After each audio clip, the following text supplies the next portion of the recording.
Welcome to the story. Don't forget to like, subscribe, and support me. The air in the briefing room was thick with tension, the kind of palpable pressure that only comes when Earth's fate hangs in the balance. Simmons, a man built from granite and sharper than the finest military knife, stood before the holographic map, studying the rotating projection of the Venari Empire's outer systems. A synthetic voice from the briefing AI droned on about the critical details, but Simmons' focus was elsewhere. Dr. Everett Kane. The name reverberated in his mind like a curse. Once, Kane had been Earth's most brilliant mind, a visionary who had pushed humanity's understanding of science and technology into the next era. But brilliance comes with a price, and Kane had paid his by losing himself to ambition. His experiments had crossed every line the Earth Federation had drawn. Genetic modifications, neural hacking, things that made even hardened military personnel like Simmons shudder. Now, after years in exile, Kane had returned. Worse yet, he wasn't alone. The Venari, a brutal and warlike alien empire with an appetite for conquest, had seen in Kane a valuable asset. Together, they had built a new regime, a hybrid of human intellect and Venari military might. And they had one target in mind, Earth Agent Simmons. The commander's voice broke through the haze, snapping Simmons back to the present. Your mission is clear. We need you to infiltrate Kane's stronghold, uncover his plans, and, if necessary, eliminate him. This won't be easy. Kane knows our playbook, and the Venari are ruthless. But we chose you because you have one advantage over them, your mind. Psychological warfare is your weapon, and we trust you to use it. Simmons nodded once, a simple acknowledgement of the weight on his shoulders. He didn't need a pep talk, didn't need reassurance. He had been on more missions than he cared to count, each one a more desperate gambit than the last. This was just another game, except the stakes this time were higher. If he failed, Earth would burn. The Venari Empire loomed before him like a steel jungle, cold and alien. As Simmons descended into the capital city, blending in with the flow of humans and Venari alike, he couldn't help but marvel at the stark contrast between the organic chaos of Earth and the calculated brutality of the Venari world. Towering structures pierced the sky, their jagged edges reflecting the harsh light of the system's distant star. The Venari themselves were imposing, hulking figures encased in armor that seemed to grow from their very flesh. His false identity, a disgraced mercenary looking for work, had held up under initial scrutiny, and now he was walking straight into the heart of the beast. The Venari were nothing if not predictable in their lust for power. As long as he appeared useful, they would accept him. But Simmons wasn't here to serve, he was here to dismantle. He moved through the labyrinthine streets, every step bringing him closer to Kane's inner circle. The information he had gathered before the mission was sparse, but it was enough to know that Kane had earned the Venari's respect by crafting weapons and strategies that exploited both human and alien technology. Kane's genius was unmatched, but so was his arrogance. Days turned into weeks as Simmons embedded himself deeper into the Venari's ranks. He observed, he listened, and he waited.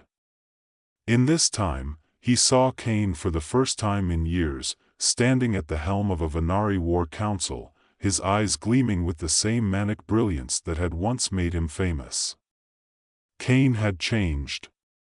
His once youthful face was now weathered, lined with the weight of betrayal and exile, but the fire in his eyes burned hotter than ever. Kane's plan was audacious, even for him. He had designed a fleet of ships, each one powered by the catalyst, an energy source so potent it could tear through Earth's defenses as though they were paper. Simmons listened from the shadows as Kane detailed the final stages of the plan to the Venari leaders. The invasion was imminent. Simmons knew he had to act soon, but brute force wasn't an option. He was one man, outnumbered and deep in enemy territory. No, his strength lay in his ability to turn people against one another. Cain had always been a master manipulator, but Simmons had learned from the best. It was time to use Cain's own playbook against him. The first seeds of doubt were planted subtly. Simmons began to cultivate relationships with key Venari officials, especially those who had risen to power under Cain's influence.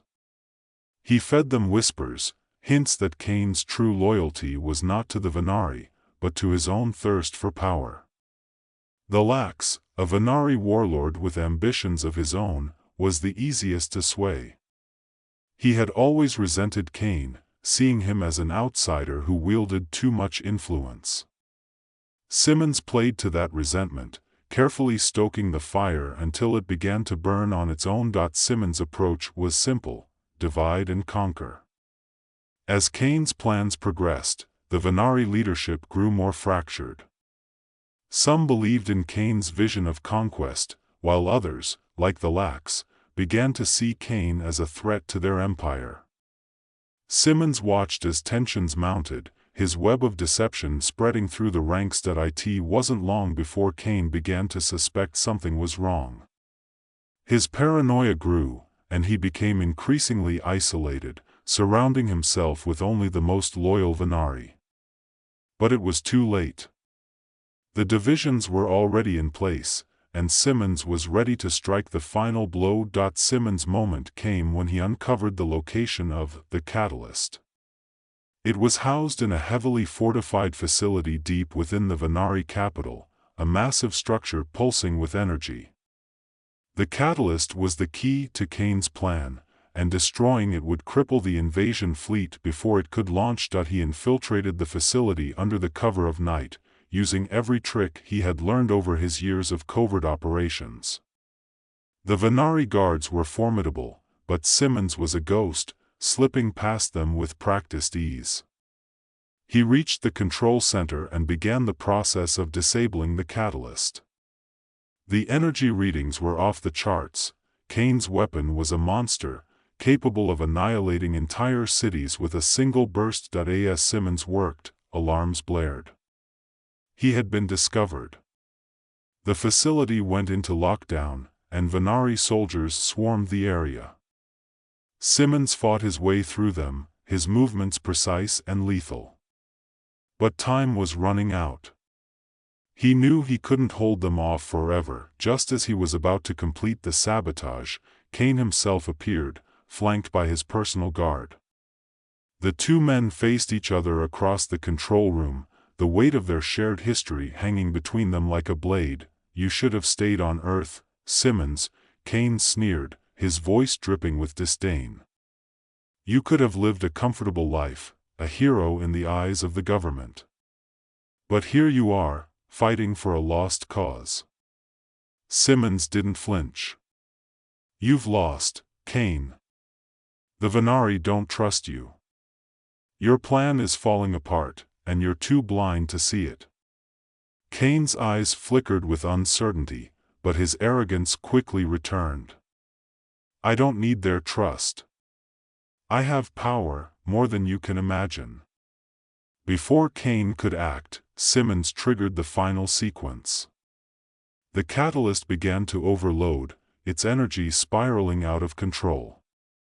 Cain's eyes widened in horror as he realized what was happening. No.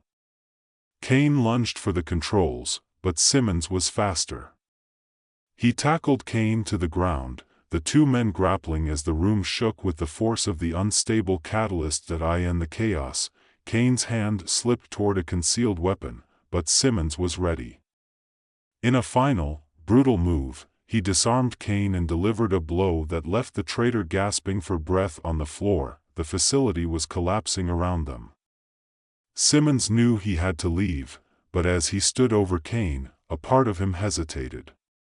Cain had been a friend once, a colleague. But that man was long gone. Without a word, Simmons turned and made his escape, leaving Cain to be consumed by the destruction of his own creation. Simmons returned to Earth as the hero who had saved the planet from certain destruction, but the victory was bittersweet. The Venari Empire was in chaos, the power vacuum left by Kane's death threatening to destabilize the entire region. The Earth government praised Simmons for his success, but he couldn't shake the feeling that this was just the beginning of a much larger conflict. As he sat in the debriefing room, staring at the holographic map of the galaxy, Simmons received his next assignment. The mission was over, but the war was far from won. Simmons stood in the debriefing room, staring at the holographic map of the galaxy as it rotated lazily in the center of the darkened space. His mind was elsewhere, far from the praise and accolades showered upon him by Earth's officials. The weight of Kane's final words still lingered in his thoughts. For all the success, the mission had left Simmons with a gnawing uncertainty. The Venari Empire was in disarray, but chaos wasn't necessarily a victory. Without Kane's ruthless but centralized control, the factions within the empire would vie for dominance. It wouldn't take long for another power to rise from the ashes, and when that happened, the galaxy would be thrust into a new era of conflict. The government had handed him his next assignment, a simple reconnaissance mission to assess the political landscape of the Venari following Kane's demise. Yet Simmons knew there was nothing simple about it. The power vacuum would not remain unfilled for long, and whoever emerged victorious would determine the future of the galaxy's balance. The thought weighed heavy on his mind as he sat through the endless briefings, each more monotonous than the last, each filled with reassurances he didn't believe. As the final hologram faded, Simmons stood and made his way toward the exit. The halls of the Earth Federation's headquarters were bustling with activity. Technicians, military personnel, intelligence officers, all going about their business, preparing for whatever came next. Simmons moved through them like a shadow, unnoticed, unfazed by the noise of the bustling operations around him. He had always been a solitary figure, even before his reputation as Earth's top agent was cemented. The missions, the covert operations, the psychological warfare, they had honed him into a weapon, a man who thrived in isolation, where the line between ally and enemy was often blurred. But Kane's words echoed in his mind. You could have lived a comfortable life, a hero in the eyes of the government. Comfort was a luxury Simmons had never sought. Heroes were just names in history books, stripped of the complexities of their decisions, celebrated for victories while their sacrifices were quietly buried. Simmons had no interest in being a hero. He made his way to the launch bay, where his ship, a sleek, inconspicuous craft designed for deep space infiltration, waited. Simmons had requested a few modifications before his next departure.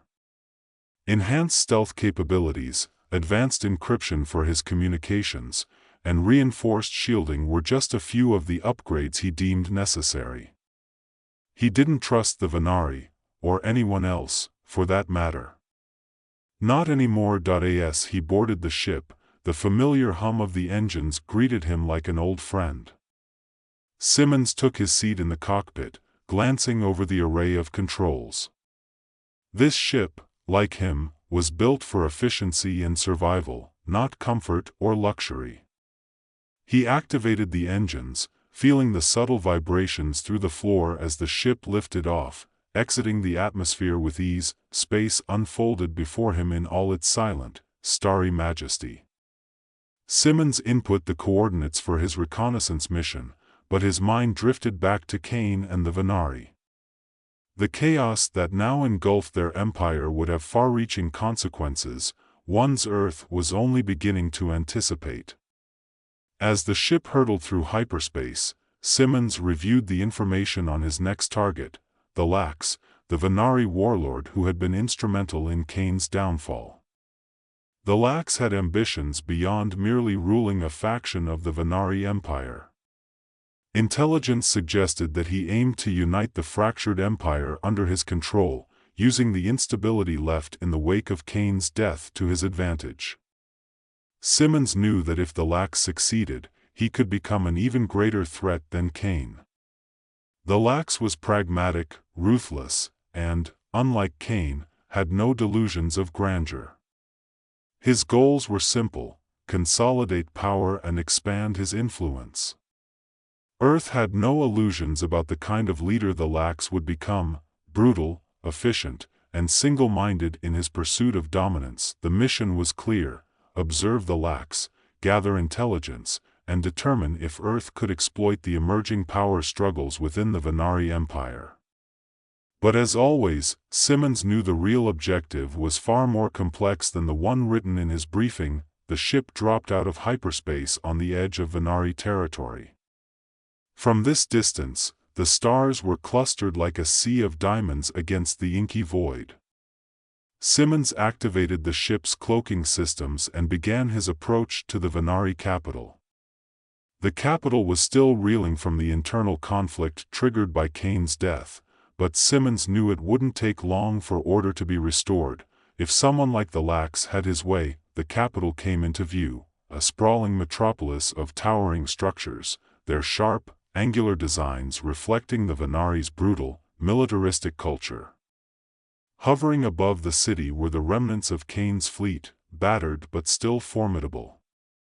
Simmons could see the repairs underway as Venari engineers worked tirelessly to restore the ships to full capacity.